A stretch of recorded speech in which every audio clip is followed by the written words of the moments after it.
Awesome. Now, a little bit more like utility is gaming. So, um, a lot of projects try and promise some sort of gaming aspect as well. It's another one of those buzzword roadmap um, milestones that you're going to see. But a lot of other, like some projects are actually pulling it off, and I've got a few that you might want to look into, and a few different types of gaming utilities. There can be different ways that you incorporate gaming utility into NFTs, and I'm just going to go over that really quickly. So first off, we've got play to earn games like Axie Infinity. So this is sort of the OG gaming NFT uh, in the space. So how it worked was you would buy your little monster creature, your Axie, and then you're able to battle and train and grow your Axie. And while you're battling and training, you're earning Axie token. And if you're in the crypto space, you'll know that that token has just sort of gone through the roof. And there are actually people playing this game for 8 hours a day, making more money than they would with a part-time job. So it's created a lot of opportunities for people in areas in the world that may not have the greatest economy. They're playing this game and literally making money.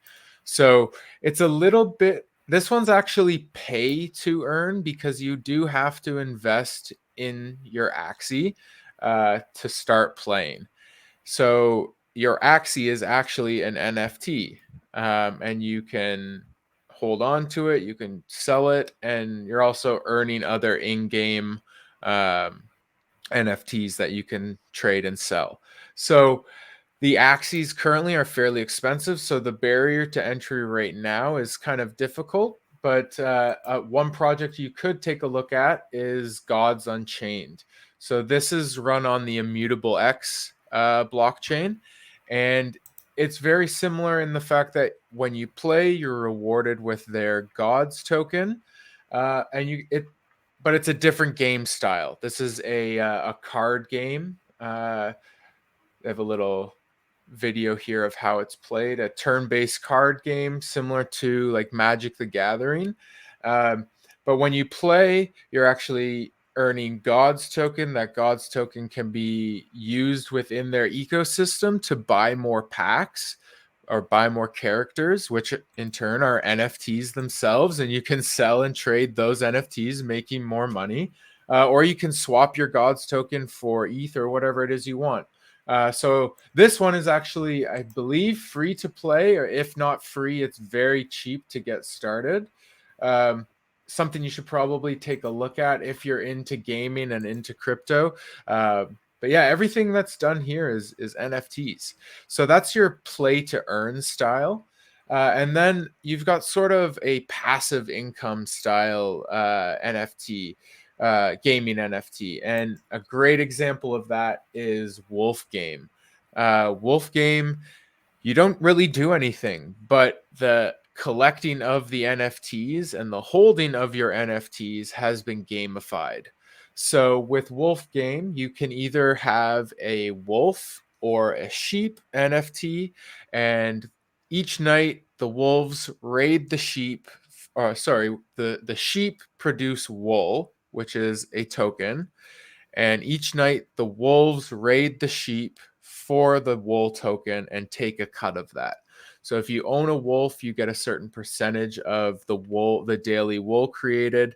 If you own sheep, you're constantly creating that wool, but it's being taken by the wolves at night. So it's an interesting way to sort of gamify your NFT collections where you're not actually sitting in front of a computer screen spending time playing the game. So just a quick look at Wolf Game on OpenSea.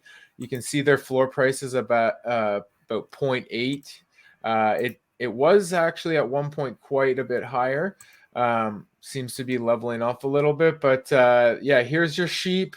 So you've got your sheep NFTs, but if I were to purchase one and hold one, I would then be involved in the game, and I would be generating wool. And if you hold a wolf, then you're stealing wool and you're generating wool that way. So it's a really interesting way to gamify collecting. And there's been a few derivative projects that have popped up from this as well. And then the third category that I would consider um, in gaming is Unreal Engine. So high quality 3D gaming. And a great example of that is My Pet Hooligan. So they're designed on the Unreal Engine, and it's designed as a PvP game, person versus person game.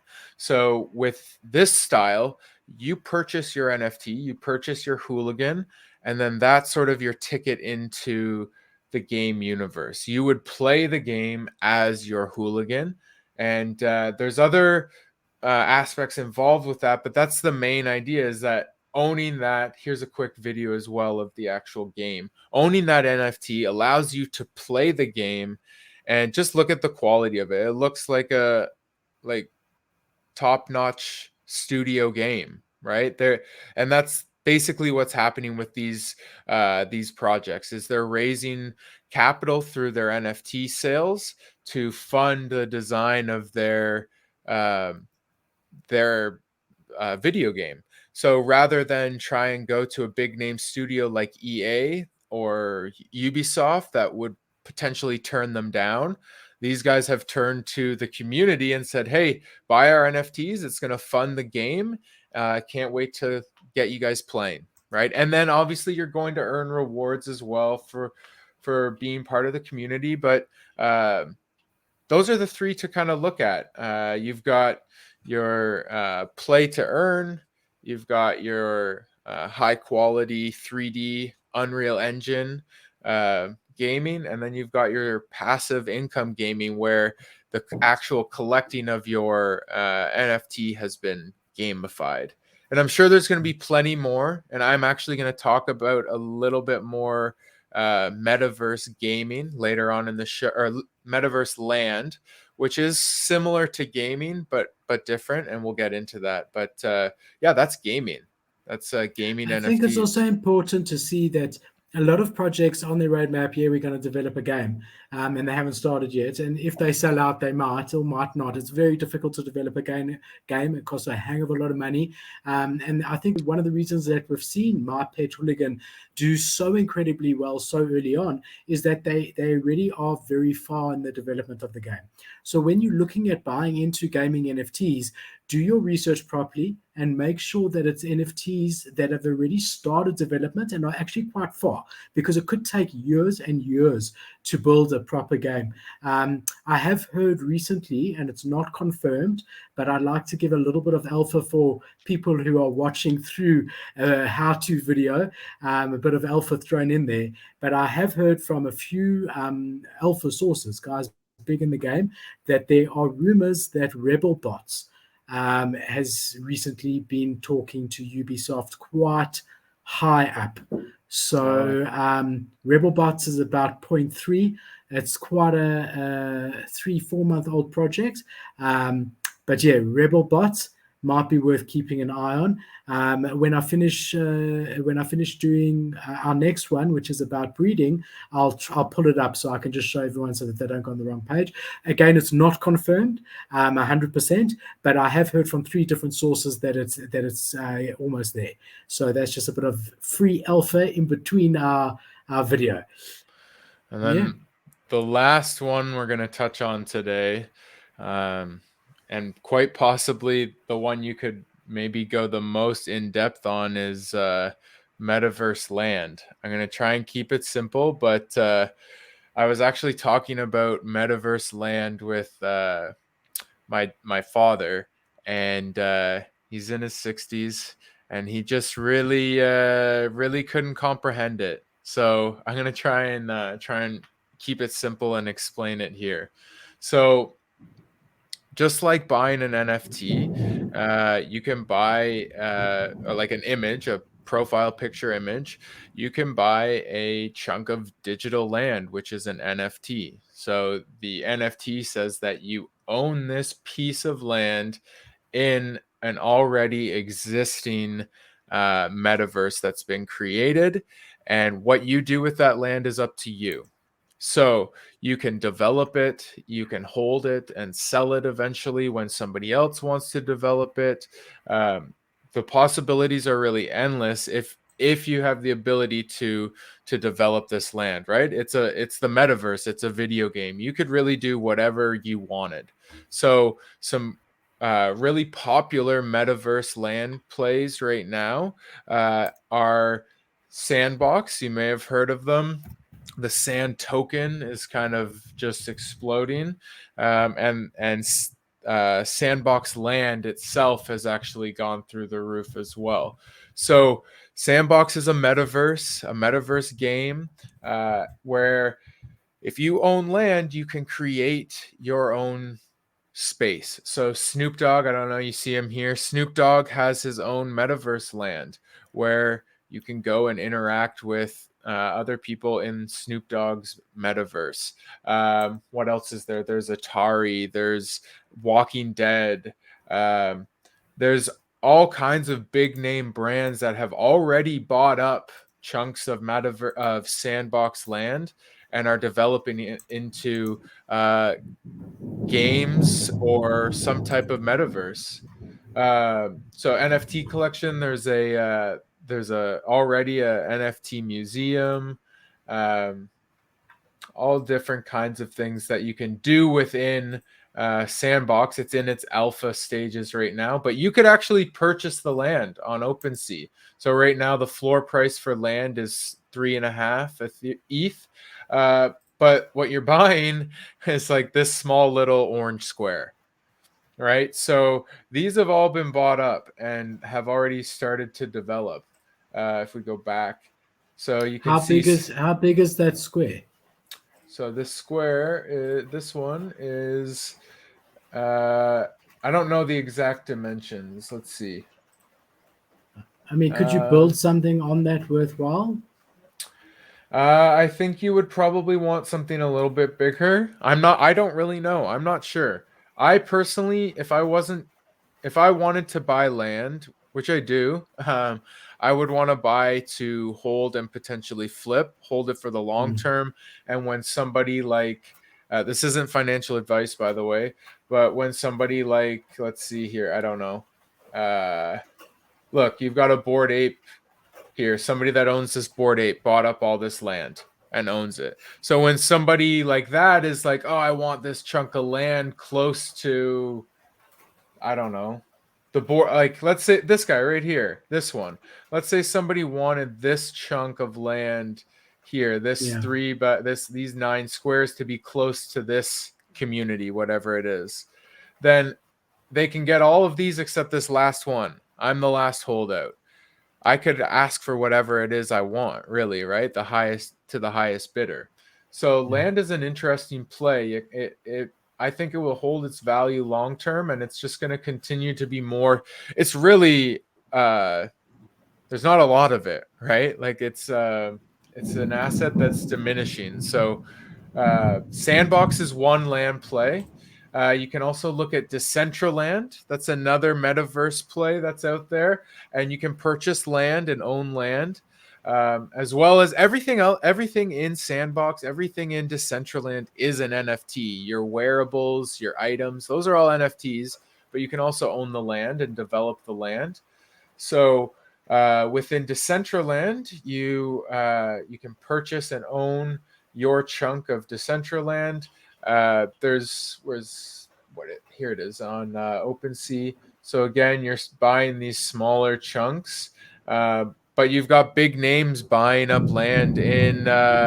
You've got big names buying up land in Decentraland, like Atari. They have their own casino there, and another one that I would take some time to consider is called Treeverse. Treeverse is really interesting to me. What they're trying to do is become the blockchain RuneScape. So RuneScape is an MMO game from back in the day. It came out in the early 2000s and it's still rocking today. Shout out to anyone playing RuneScape still. I know a few people, but what they're trying to do is create the blockchain RuneScape. So it's a fantasy world where your character, which would be an NFT, is traveling through this fantasy land.